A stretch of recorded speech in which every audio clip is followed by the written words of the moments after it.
This is my cuddle testimony from freak to confidence. Now, when I first started getting into cuddling, it had been 7 years since my last romantic relationship. I was single, painfully single, for 7 years.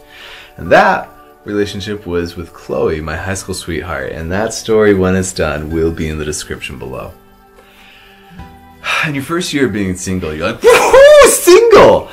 And your second year, you still think it's your idea. You're like, I could date somebody, but freedom! Your third year, you really start feeling it. You start aching. You're like, I should start thinking about dating somebody. And your fourth year on, things start breaking. Like, my heart was shrinking, and it shatters like glass. It is excruciatingly painful. You know, oh, I need to date somebody like I need to breathe. And it's not a quick fix either. Like, if there's ever times like you've been hungry a little too long and your bones are aching, you gotta eat. You're like, oh, I gotta eat something. You gotta go to Burgerville and get me some burgers and no. When you're romantically aching, there's no way to fix it like that. It's very difficult. And it wasn't for lack of effort either. No, I was on dating sites. I was on Christian Mingle and Catholic Match. Still am, by the way, ladies. And there was nobody that I wanted to romantically pursue and or clicked with. It was tough. I wasn't just lonely in the romance department. I was also lonely in the friends department. Like, I had acquaintances, but I didn't really have any real friends. People that I actually clicked with, could talk about anything with, go deep with. It's hard after high school. I mean, where are you supposed to get friends? At the friends store? Yeah, I'll just pick up some friends on the way home at Friends or Us. It's hard. So where do you find people? I can think of two ways to find people. One, your job. My job is my little brother. He's got autism and he's nonverbal. So there's no intellectual stimulation or creative stimulation. It's tough. Okay, what's the other avenue to find people? Hobbies. What do you do? This is my hobby.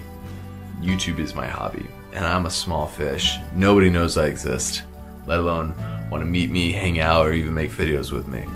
It was a painful 7 years. My next point, I want to talk about my friend Jessica. I'm going to establish a parallel because Jessica has bipolar. And there'd be times when she'd be craving shrimp and she didn't know why. And if she didn't get her shrimp, she would act out in an episode of being bipolar.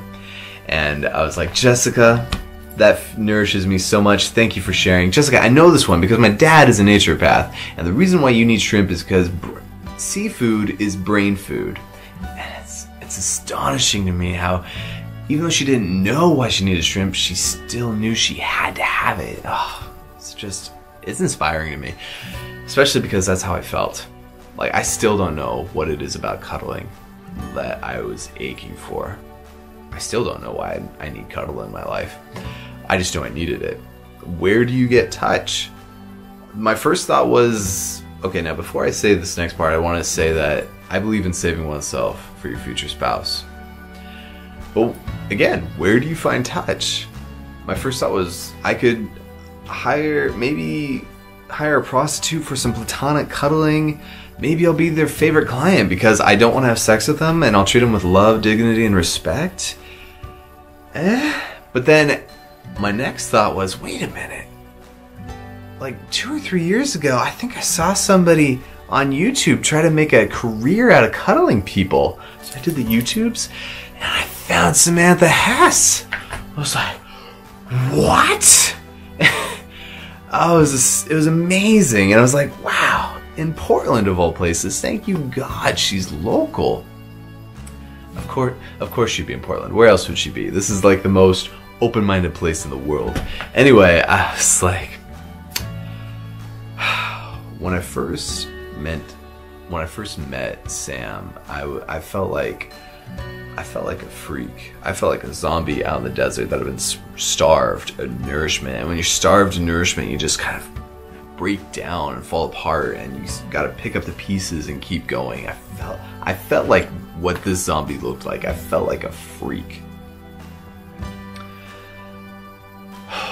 And very soon after meeting Sam, she introduced me to Kira, and Kira's a blast. You know, she's just fireworks of love, warmth, and joy from her head to her toes.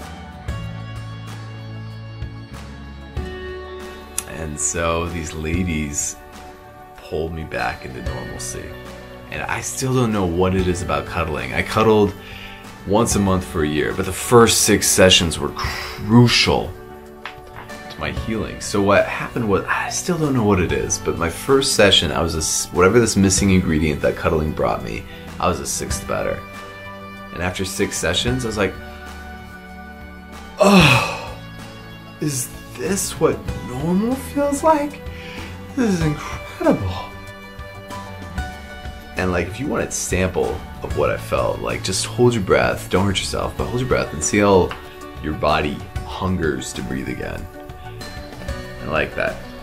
Oh, is this what normal feels like?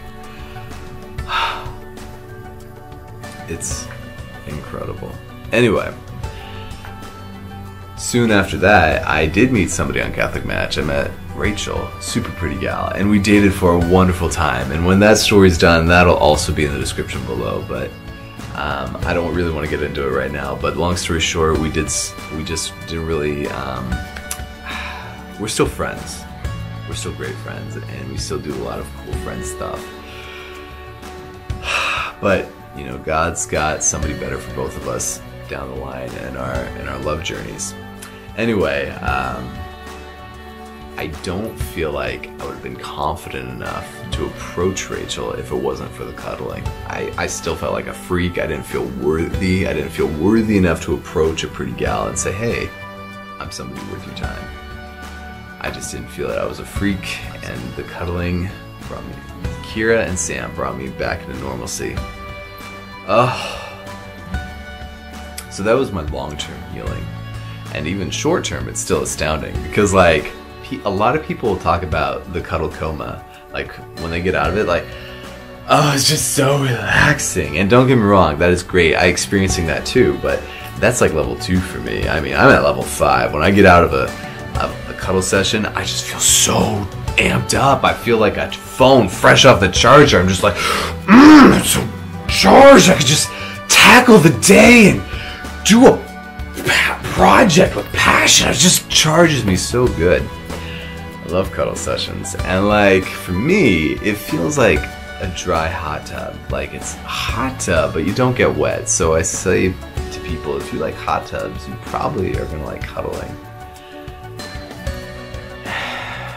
That's all I've got right now. If I actually have another very powerful healing cuddle story, but that will be one of the clickable videos at the end of this video, and or it'll be in the description below. Thanks for your time. Deuces.